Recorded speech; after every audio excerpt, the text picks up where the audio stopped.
उतई पुण्य को फल मिले है और तुम्हारा जितना ही ज्यादा जागृत करो हो खेले हो सुबट जीरो बटो सन्नाटा कच्छु नहीं बचे।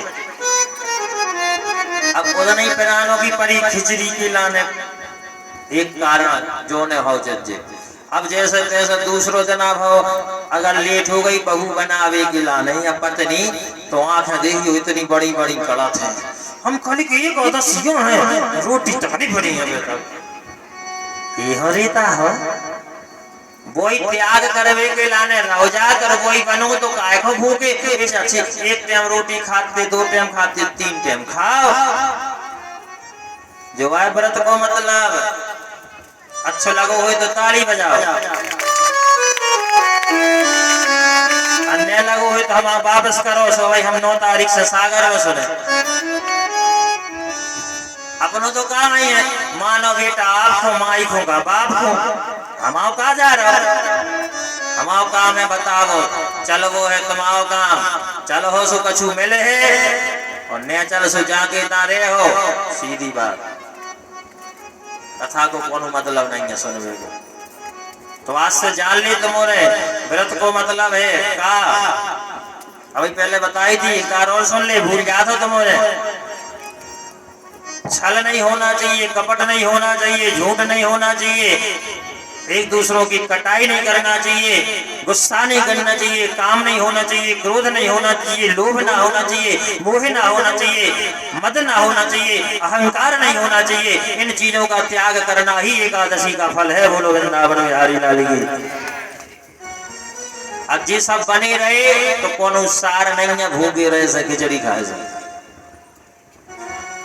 ठीक है को क्या सोचे बहुत खतरनाक बोलत महाराज खतरनाक नहीं बोल रहे कथा कह रही जा सुधर जा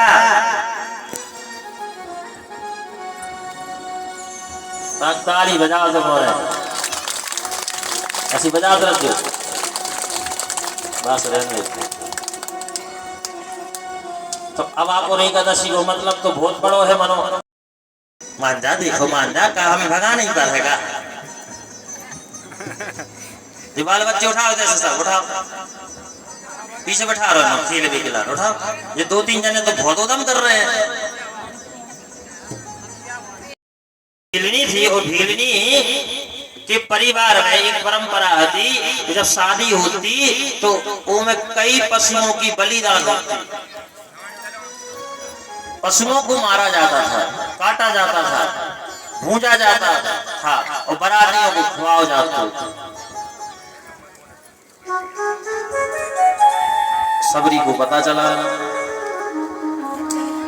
कि हमारे विवाह में इतने पशुओं को मारा जाएगा बेचारे बेजुबान मारे जाएंगे काटे जाएंगे भूंजे जाएंगे इसलिए सबरी ने उसी दिन कह दिया मेरी शादी की कोई चर्चा नहीं कर देना आज के बाद हम कोई शादी आदि नहीं करेंगे। और महाराज जंगल की ओर चली गई। जंगल में जैसे ही पहुंची है वहां पर एक मतंग ऋषि रहा करते थे और मतंग ऋषि ने अपनी शिष्या बना ली। वहां ये झाड़ू पोंछा करती है साफ सफाई कुटिया की करती है। सबरी के भाव को देख करके सबरी पे प्रसन्न होकर के मतंग ऋषि ने कहा भाग्यवान तुम्हारे बड़े भाग्य हैं। बोले कैसे? बोले एक भीलनी जाति में जन्म लिया तुमने